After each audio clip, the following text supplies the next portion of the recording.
In Detroit Lakes, the Detroit Country Club and neighboring Lakeview Golf Course are also dealing with massive cleanup efforts. High winds took down nearly 100 trees. The country club won't be reopening until Friday, but course officials say they are hoping to reopen the Lakeview course sometime tomorrow.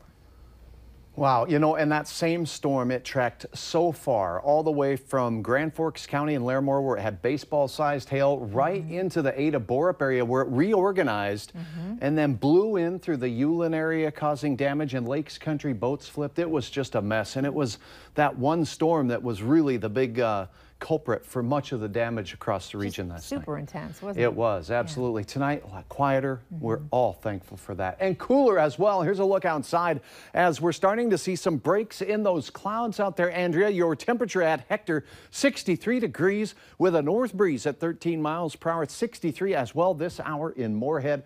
Humidity at 90% with a dew point of 60. So still some moisture in the atmosphere. We'll talk more on that in a second. Right now we have 59 Langdon. Look at the 50s in northwest Minnesota. Mid-50s in Badette, Lake of the Woods, all the way down to Bemidji. If you're camping out near Babe the Blue Ox out there, you may need an extra thick one of those sleeping bags tonight. It's a little on the chilly side. 64 Sisseton. Here is a look then at what we have going on with the satellite and the radar. Things quieting down a little bit. We had some passing sprinkles this evening for the Cashwise Backyard Barbecue, but that wasn't too bad.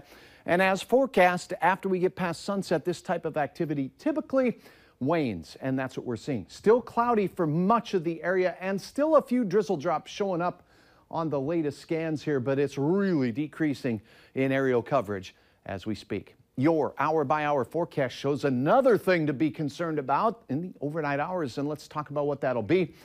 As we head to bed tonight, it's fog. That's right. With that temperature and dew point hovering pretty close together, anywhere we get this clearing, and I think our model is painting fog. Bismarck, Minot, all the way out to the Devil's Lake Basin, New Rockford and Carrington, Jamestown and Barnes County. I think we'll have that fog spreading right across the central Red River Valley, possibly into areas impacted by the heavy rainfall the last 24 hours as well. So just realize patchy, dense fog to start your day, a possibility. And 50s, how refreshing is that?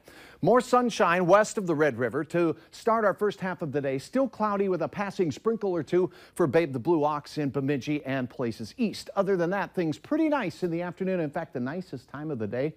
Perfect temperatures in the mid-70s, sunshine, light winds.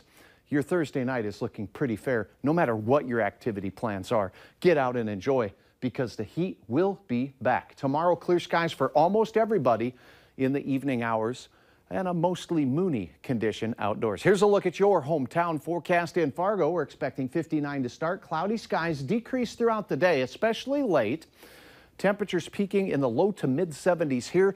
That'll be the case. Red River and points west, a lot of 70s. More 60s in Lakes Country with the slightest of chances of a passing sprinkle from Lake of the Woods, Beltrami, Bagley, and maybe up into the Sebeka area. Here's a look at, wow, ominous clouds, and there were many across the valley last night. Stacy, thank you for uploading this photo. Downdraft side, updraft side, beautiful picture. Now, get out and enjoy your 70s tomorrow, because we're right back in the thick and soupy weather on Friday, 90 sizzling degrees, and it just gets more hotter. Saturday, a chance of a spotty thunder shower or two. We could see some triple-digit readings. I'm thinking southeast North Dakota, particularly Stutsman County and Point South on Sunday, and possibly into early next week as well. Some change coming Tuesday into Wednesday. You threw us all off when you said 73. Yeah. 73. What's wrong with that? Oh, it's fine. It's Feels good. great. I know it does. Yeah, it's really good compared to 90, 80. Didn't mean to throw you for a loop there. It's okay. It's my old curveball, left-handed. I recovered. Yeah.